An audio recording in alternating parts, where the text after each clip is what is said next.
Oh, I heard you beep. I bet that means we're recording. So y'all, you see the sun? Yeah, not really. Me neither. Oh, can you see the Devil's Tower in the distance over there? That's where I just was. It was neat. It was neat. You should go. I recommend it if you get out this way. Now, what I didn't tell you, or maybe I told you, but this I'm sure will be a different vlog, is the weatherman back there knows there's a winter storm coming in. Oh my gosh, I'm going through a cold spot.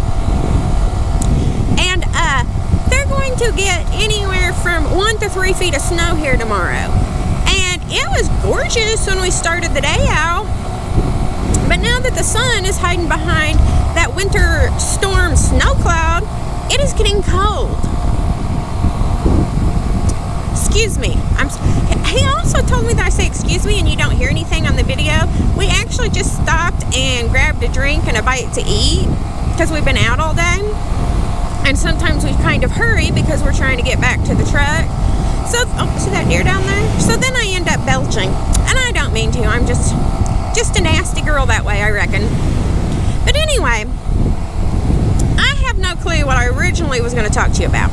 But I did think of something else.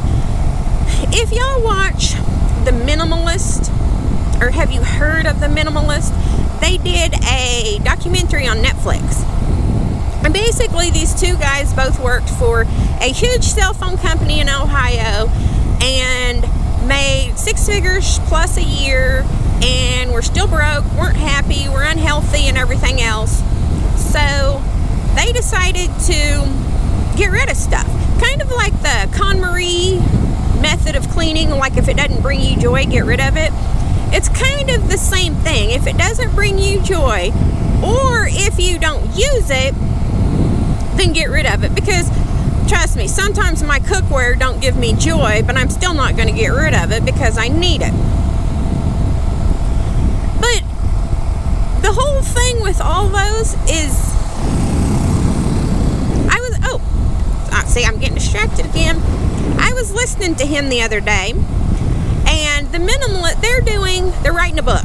They like writing and doing podcasts and stuff like that, but they're writing a book right now. And one of the quotes is, writing is noticing.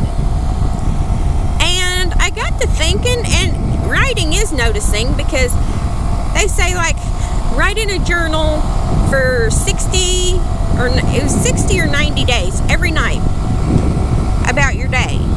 And at first you'll think it's okay, but then you'll kind of get tired of it. But if you go back and look, you'll see a pattern of what you like and what you don't like and what you don't enjoy. You know, maybe you don't enjoy your work, or you can't exactly quit your job today, but maybe you can work towards quitting your job, or start looking at getting another job, or, you know, do something to remedy what you don't like about your life, but just by writing down for, 30, 60, 90 days what you enjoy every day, what you don't enjoy every day, and you will notice a pattern, because most people are creatures of habit. Now, as y'all know, we're fortunate we have a job where, heck, it's been at least once a week we've been out riding motorcycles in different states and whatnot. So we enjoy our job, but we're fortunate. I used to have a job where I was home all the time, and look at that damn thing, and wasn't able to go out and do this. So I do like that. Now, something else, when I was listening to The Minimalist, they're like, you don't like need all this clutter, right? And I am totally on board with not needing all this clutter. My house at home, I don't have a bunch of clutter. I think I have one winter coat at home that I've not wore this year. And then I believe I have maybe 2 shirts at home that are kind of dressier type shirts or something that I haven't wore for a while. But other than that, all of my shirts that I wear or that I have are with me in the truck, and every one of them gets worn. Partly, I actually have more shorts, goodness, more shirts than like people who do capsule wardrobe type stuff. But I can't wash clothes as often. So like everything I'm wearing today, y'all, let me tell you, if you didn't watch the other vlog, the bugs have died down a little bit now because it's way colder. It's probably 20 degrees colder than it was when we started.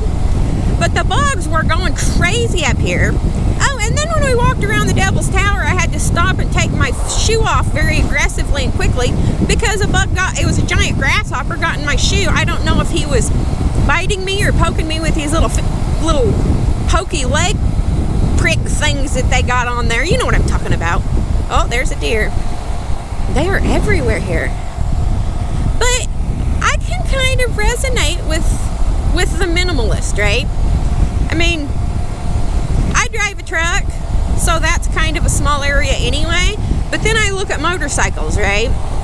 I just started riding a bike this year, and I'm thinking, I've done told him, I think I would just love to go motorcycle camping because how it is now, we end up returning to the truck. I'm like, we'll figure out a way to take them dogs and we will just go, and then we ain't gotta go back to the truck for the night. You know, we can just pitch a tent and stay wherever. But I can see where if you're traveling long distance on a motorcycle, pretty much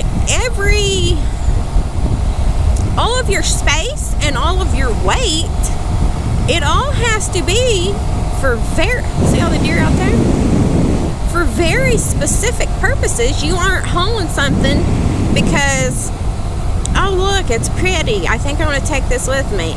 No, you're hauling, you know, your butane torch and your little cookware and your food and a tent. And I can see where you need 15 different things. Well, I shouldn't say 15 different things of clothes because somebody will take me literally. But I can see where you need your Under Armour long johns and your pair of pants and your pair of overpants to wear over your regular pants for when it's cold. Ooh, this is a squish snake. And your underclothes and a tank top and a t-shirt and a long sleeve shirt and a hoodie and a winter coat and a rain jackets. And I mean, I can really see where you need it all, because before I rode, I always saw, oh, look at all these deer. Before I rode, I always saw people stopped under bridges and whatnot. And, you know, I don't care. It ain't no big deal there. Most of them are pulled over to the side, putting on a little rain gear or whatever. I never thought it was a big deal, right? As I said, on the interstate, you see it all the time. I just figured the rain caught somebody by surprise. Well, now, as a rider, I know that rain feels like needles are raining down on you and poking into your flesh. Well, I guess that's a side note, though, isn't it? But anyway, I can see where, like, if you're obviously, I couldn't use a Grom to go motorcycle camping because it barely has enough power to get me up a hill, let alone me and a bunch of gear up a hill. But I can see where, you know, a Ducati or something like that or whatever, if you're not, that one, you couldn't do the back roads, so he says, although I think he would do it. But I could see where you would use every little bit of space for vital stuff. You know, you need blanket, you need a sleeping bag, something to sleep in that's, you know, minus 20 or 30 degrees. And some people take an inflatable pillow, definitely food and water. Yeah, I wonder if, and do a lot of people motorcycle camp? The people I've seen that do it, I mean, it's great, right? Some of them take like a month off of work and do it, and they're on YouTube. What about the other people out here? How do people afford to do that? I mean, I guess if you have savings, you can do it, but I don't know. I always feel weird if I don't have enough money in the bank, which I have big bills. I make good money, and I have big bills, so I don't know. I'm thinking in a couple years, though. Actually, I'm thinking in about 2 years that I'm going to make it a point now to save money, because I really want to do the Alaska thing, but I don't know if we're going to be able to do the Alaska thing because up there, that guy says we're not going to. But if we can't, I still think we should get a sidecar and tootle around for a month. Us and the dogs, because we don't go anywhere without the dogs. I think y'all should... Oh gosh, I got a bug in my eye. You dirty bastard. What are you doing in here? Oh, he's in my helmet. Oh, get out. Oh, I don't know if he's gone. He's not crawling on my eyelid no more. Oh, it's very traumatic. I would say I wish y'all could see my visor right now. Oh, visor, that's what it's called. I wish y'all could see my visor right now, but you're probably lucky that you can't, because it's so smeary, it's pitiful from all the bugs. And the GoPro, hopefully you can still see, because there were so many bugs earlier. There was a bee squished in between the little brackets on it where you put it all on there and everything. So hopefully a bug didn't land in y'all's eye, and now I'm just talking and y'all can't see anything and y'all think I'm insane. You know what happened today when I was up at Devil's Tower? So we was talking, because we're friendly people and that's what we do. And some lady from Alabama said she heard a southern accent, and she swore that I was from Alabama, which I've been told that. I used to go to Alabama 5 days a week trucking, and they actually told me that I sound like I'm from just down the road, not from Illinois. And then I asked her if she thought, because everybody always gave me so much crap, because they say Ewans is not a word. And she said, no, Ewans is not a word. Then some other guy from either Virginia or West Virginia said, and he was like 25 feet down the path, he said, I agree, Ewans ain't a word. I said, hey, we're not taking a vote up here. He said, yeah, well, we are now.